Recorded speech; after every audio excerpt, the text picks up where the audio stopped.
feuilleton de l'université avec une conférence de presse cet après-midi du comité de soutien de la présidente Corinne Mancé-Caster.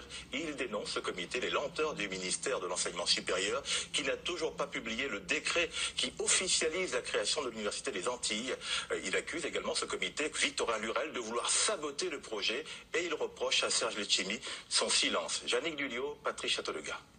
Ils affirment, ils écrivent que les documents en question ont été envoyés à Corinne Mancé-Caster. Faux, ce n'est pas vrai. Les documents dont parle la présidente du comité de soutien, Nadine Mancé-Caster, devaient arriver le 16 juin.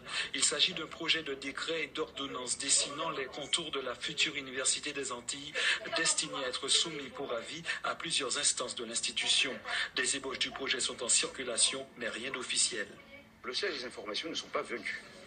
Le mardi, suite à une initiative de notre université, nous avons eu quelques informations qui nous sont parues un peu floues. On a parlé d'université expérimentale.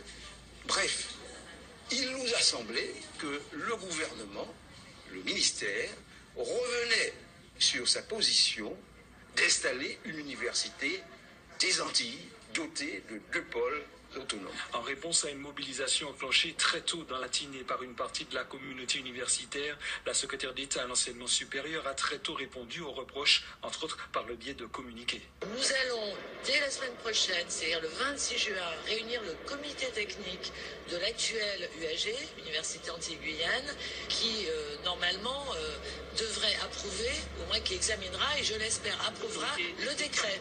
Et ensuite, nous pourrons publier le décret de création. Donc ce sera fait avant l'été. Il a commencé donc des consultations pour aboutir à quoi? On ne le sait pas, mais des consultations que nous appelons secrètes.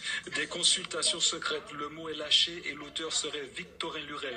Le président de la région Guadeloupe est accusé de manœuvrer contre les intérêts du futur projet d'Université des Antilles. Il y a eu d'abord un courrier envoyé à Madame la secrétaire d'État à l'enseignement supérieur et à la recherche, faisant des propositions d'amendement sur un décret. Amendement sur un décret, ça me paraît déjà bizarre du point de vue juridique. Et puis, ça c'est le 9 mai. Et puis, hier, il y a eu des consultations menées en grand nombre sur le pôle Guadeloupe. Victorin Lurel, interrogé par nos confrères de la radio, affirme son soutien à la présidente de l'université.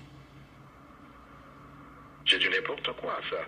Je n'ai pas changé. J'ai toujours demandé 2 choses. Une université des Antilles avec autonomie de pôle.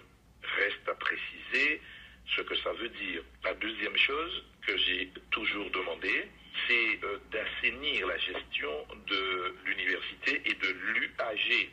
Dans cette affaire, difficile d'identifier les responsabilités de chacun. Certains affirment que l'affaire Seregmia serait à l'origine des turbulences que traverse l'université.